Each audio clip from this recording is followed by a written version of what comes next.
Hey guys, thanks for coming back and checking out the video.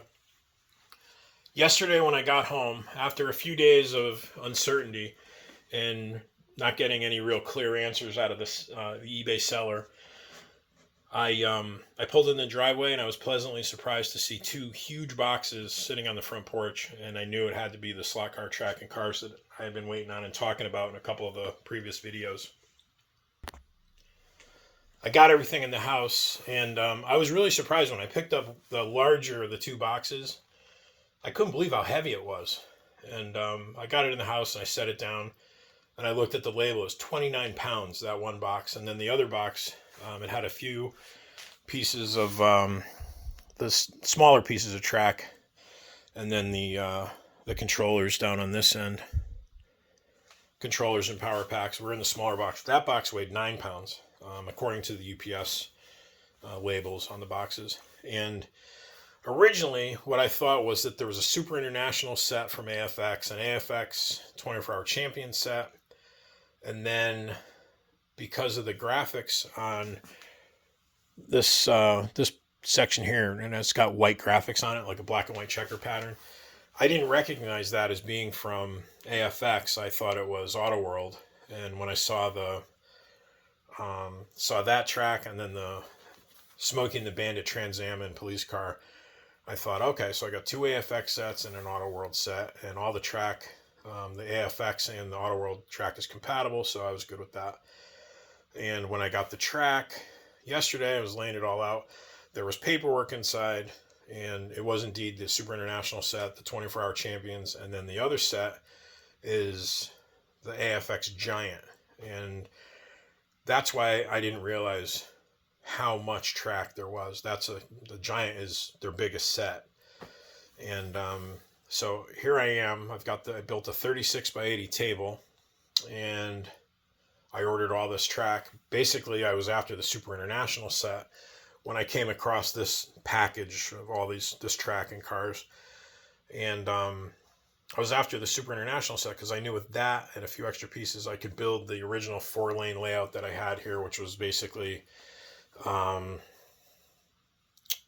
tuckaway with a modified tuckaway. And you can go back and see my previous videos from a few years ago. It was a yellow table, and that's the set the layout that I was going to try to reproduce. So that's a look at the track.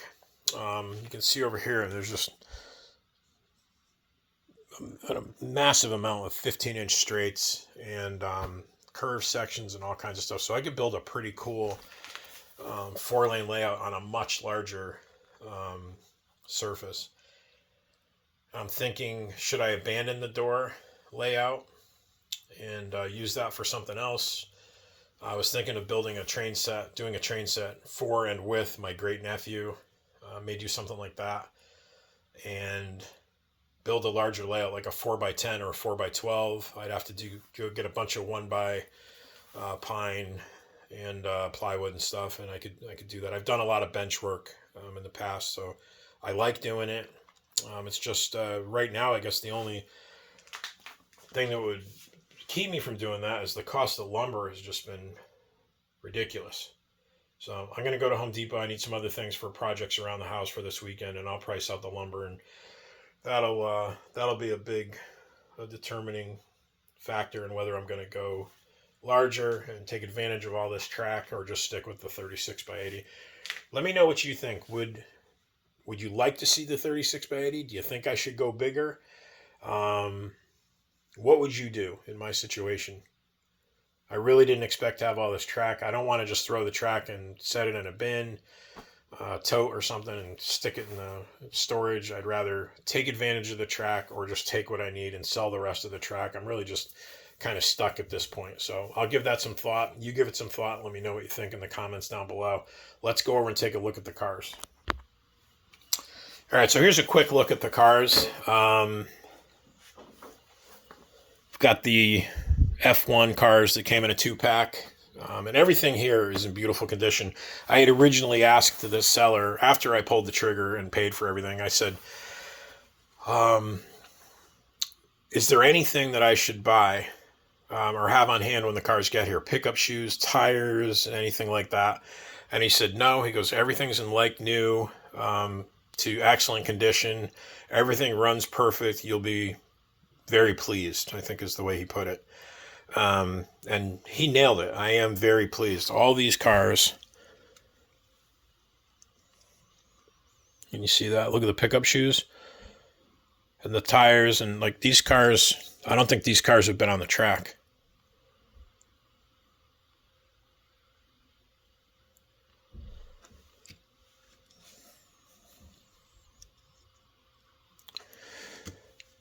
These are these two cars here, the LMPs from the 24-hour champion set. That one looks like it ran around the track a few times looking at those shoes. Maybe. But these two cars are what made me come back. After I saw the listing in the morning, I kept thinking about these two cars throughout the day, thinking, I've wanted those cars for so long. Maybe if it's there when I go back, I'll pull the trigger. And I thought maybe what I'd do is cherry pick and pull the cars that I wanted that I didn't have. These two, and turn the rest, sell the rest of it. And then I got kind of excited about doing the 36x80 layout and blah, blah, blah, blah, blah. So the cars are all in excellent condition. The guy really, this car right here, you can see right there, the faux exhaust and all that broke off the back of the blue Ferrari there, Magna Traction car. But I have multiples of that body, and these will be run or handed on to one of the kids that I help out. There's a couple of kids, about 7 kids, that I've gotten into slot cars and or radio control. And when I get cars like this, and I have them, I have multiples, those are cars that if I get a kid into racing or he's already into racing, most of them, it's just they race at home, and some of them move on to the 124th track that we have in the area. But in any event, those cars may end up going to a kid that I've helped out. So let me lower the tripod a little bit. Excuse the messy towel. I do a lot of painting for some of the Tamiya cars and other pilot busts and things that I do for RC planes for friends. So everything's in great shape.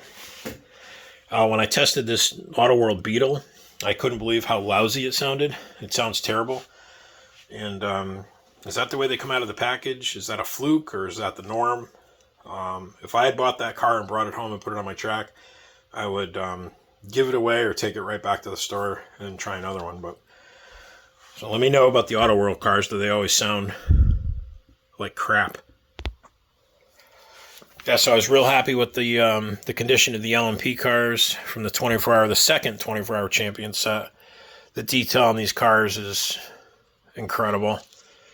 And look at those headlight lenses, the clear headlight lenses, the openings over the wheels. The Audi has even more body openings to the left and the right of the number 8 over the wheels. The intakes here. The rear wing, underneath the rear wing there. You can see through there. And then on the back, it's amazing detail on these cars. So, and then going on in the back again, I think that's an HP7 or a curve hugger. I know it's a Tyco. I'm just not sure of the chassis. You guys can let me know. Car's in nice shape. 440X2 Miata. The lime chrome, or whatever you want to call it, Lamborghini Countach. I actually went to school with a girl. Her father had one of these. I graduated high school in '84. Her father had a Lamborghini Countach, a white one, and we were hanging out in the plaza in Hamden, Connecticut, and he came down, and I got to sit in the car. I couldn't believe how screwy the inside of the interior was. It wasn't what I was expecting at all. It looked like they had mocked it up with old shoe boxes and pieces of cardboard and then decided to keep it that way. It was the most uncomfortable interior I think I've ever seen or sat in any car. odd. If you ever get a chance to, if you see one at a car show or whatever, and you get a chance to go up and look at it, check it out. You'll see what I mean. So then the chrome car, the number 25, I found out that was a 25th anniversary car from Tyco.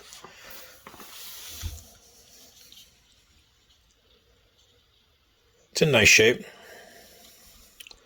And that is a 440 X2 chassis. Again, the pickups don't look like they have much time on them. And they could have been replaced, but looking at the rest of the car and this kid's, the seller's description of everything, I'm thinking they're probably original. And then here's the Auto World cars. X-Traction.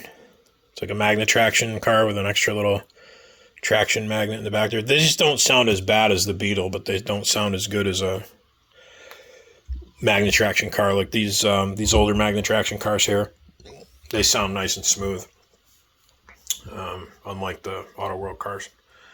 So that's a look at the cars.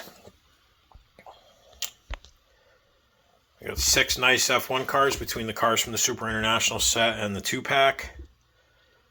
Those really cool LMP cars that are pretty much responsible for me buying all this stuff. And the new in the pack C3. Just a good deal for the condition all the cars are in. And, okay, so I paid $350 for everything. So for 3 sets, the Super International, the 24-Hour Champions, and the Giant, and then all these cars that were added in addition to the set cars, did I get a good deal? And then I guess you have to consider the value of these set-only cars at this point in time. I've seen these go for anywhere from $100 to $150 each. I've seen them go for less, but I have seen them go for that much. So let me know what you think, guys. Did I make a good deal? Did I get a good deal? And should I go with a larger layout, or should I stick with the 36 by 80 layout? I value your opinion and your comments. I really appreciate the comments. Thanks for watching the video, guys. We'll talk to you next time. Bye-bye.